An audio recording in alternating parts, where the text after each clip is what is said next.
जानते हैं देश दुनिया की सिलेक्टेड काम की बहुत ही महत्वपूर्ण सिलेक्टेड खबरों को सिर्फ और सिर्फ 10 मिनट में 50 बड़ी खबरों को। लेकिन वीडियो को आगे बढ़ने से पहले अगर आप लोगों ने हमारे चैनल को अब तक सब्सक्राइब नहीं किया तो सब्सक्राइब करके नीचे का बेल आइकन जरूर प्रेस कीजिए।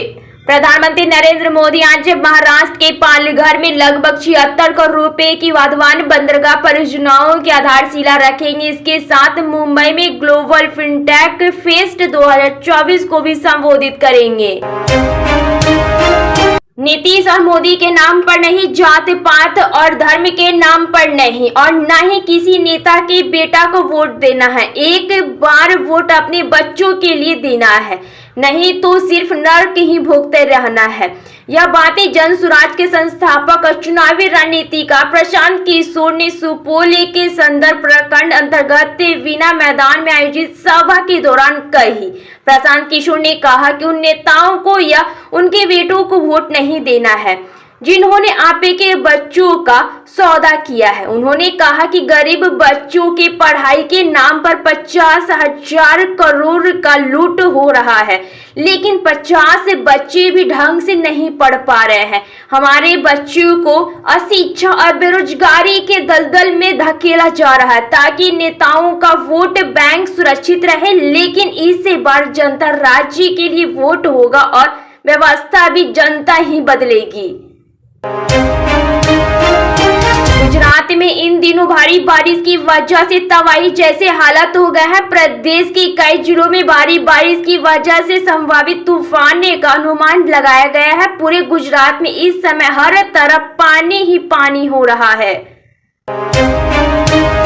बिहार में अगले साल 2025 में विधानसभा का चुनाव होना है। ऐसे में अगर जन स्वराज की सरकार बनी तो 15 साल से कम उम्र के बच्चों की पढ़ाई प्राइवेट स्कूल में फ्री हो जाएगी। इतना ही नहीं बल्कि किताब और कपड़े के साथ पढ़ाई का भी पूरा खर्च सब मुफ्त होगा। सरकार बनाने से पहले जन स्वराज के सूत्रधार प्रशांत किशोर ने ये बड़ा ऐलान किया है। प्रधानमंत्री नरेंद्र मोदी महाराष्ट्र के दौरे पर है। वह मुंबई के जियो वर्ल्ड कन्वेंशन सेंटर में ग्लोबल फिनटेक फेस्ट के कार्यक्रम में शामिल हुए। इस कार्यक्रम को संबोधित करते उन्होंने कहा कि डिजिटल पेमेंट में भारत अभी अग्रसर है।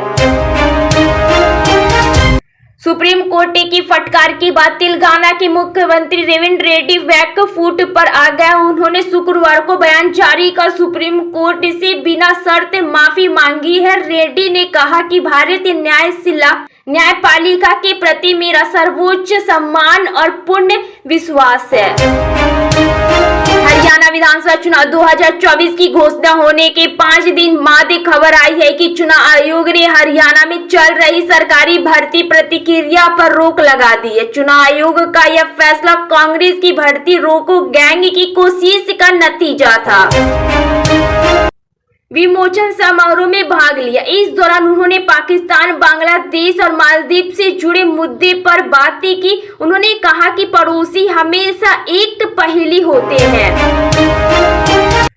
समाजवादी पार्टी के अध्यक्ष अखिलेश यादव ने अयोध्या को लेकर एक बार फिर से भारतीय जनता पार्टी पर करारा हमला किया। सपा अध्यक्ष ने बीजेपी की भू जमीन पार्टी बताते हुए आरोप लगाया कि बीजेपी ने पहले अयोध्या की जमीन को अपनों को सस्ते दामों में खरीदवाया और स्किल रेट बढ़ाकर मुनाफा कमाया। बिहार के सियासी गलियारों में एलजेपी रामविलास की राष्ट्रीय अध्यक्ष और केंद्रीय मंत्री चिराग पासवान की पार्टी को लेकर गजब की हलचल हो रही है। अभी हाल ही में आरजेडी की विधायक मुकेश रोशन ने दावा किया था कि एलजेपी रामविलास के 3 सांसद बीजेपी के संपर्क में है, तो अब चिरागी की पार्टी ने नया बयान दे दिया है। झारखंड में हेमंत सोरेन की सरकार शुक्रवार को झारखंड मुक्त मोर्चा जेएमएम के घाटशिला विधानसभा क्षेत्र की विधायक रामदास सोरेन ने मंत्री पद की शपथ ली। उन्होंने चंपाई सोरेन की जगह ली है। चंपाई सोरेन आज भारतीय जनता पार्टी बीजेपी में शामिल होने वाले हैं। किसान आंदोलन पर विवादित बयान देकर घिरी बीजेपी की संसद और अभिनेत्री कंगना रनौत अब जाति आधारित जनगणना को लेकर चर्चा में है। कंगना ने उत्तर प्रदेश के मुख्यमंत्री योगी आदित्यनाथ के साथ रहेंगे नेक रहेंगे वाले बयान को दोहराते हुए कहा कि जातिगत जनगणना नहीं होनी चाहिए। महाराष्ट्र में विधानसभा चुनाव का बिजुल अभी नहीं बजा है, मगर सियासी दाव पेच शुरू हो गया है। इसी साल के आखिरी में विधानसभा चुनाव होने वाले हैं। टक्कर महायुक्त और महाविकास अघाड़ी में है। कोलकाता में आरजीकर अस्पताल में ट्रेनी डॉक्टर के साथ रेप और मर्डर की घटना के बाद इसी शहर में जबरदस्त आक्रोश से लोग सड़क पर उतर आए हैं और न्याय की मांग कर रहे हैं। धरना प्रदर्शन और हिंसा विरोध प्रदर्शन का सिलसिला जारी है। सीबीआई मामले की जांच कर रही है। इन सभी के बीच पीड़िता की चीख और न्याय की मांग दबकर रह गई है। लोग चाहते हैं कि अपराधियों को सजा मिले और यह वादा किया जाए कि भविष्य में कोई और पीड़िता ऐसी स्थिति का सामना ना करे। कानपुर के सीसा मऊ सीट पर होने वाले उपचुनाव को देखते हुए उत्तर प्रदेश के मुख्यमंत्री योगी आदित्यनाथ कानपुर पहुंचे, जहां उन्होंने 751 करोड़ की 441 परियोजनाओं का लोकार्पण शिलान्यास किया। इस दौरान सीएम योगी ने युवाओं को नियुक्ति पत्र बांटे और कई परियोजनाओं का लोकार्पण शिलान्यास किया। सीएम योगी ने इस दौरान वादा किया है कि वो कानपुर की ऐतिहासिक इमारत लाल इमली मिल को फिर से शुरू करेंगे।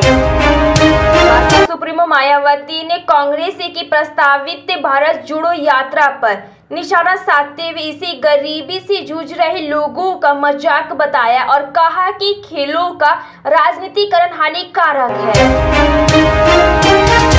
शिवसेना महाराज की प्रतिमा गिरने के चलते पहले ही विपक्ष के निशाने पर चल रही महाराष्ट्र सरकार अब अपने स्वास्थ्य मंत्री के बयान पर फिर से घिर गए हैं। दरअसल महाराष्ट्र के स्वास्थ्य मंत्री तानाजी सावंत ने अपने एक बयान में कहा कि उन्हें एनसीपी के मंत्रियों के बगल में बैठने पर उल्टी जैसा महसूस होता है। इसे लेकर शरद पवार की पार्टी एनसीपी-एसपी ने तंज कसा है। एनसीपी-एसपी ने कहा है कि अब भाजपा के लिए एनसीपी को महायुक्त गठबंधन से निकालने का समय आ गया है।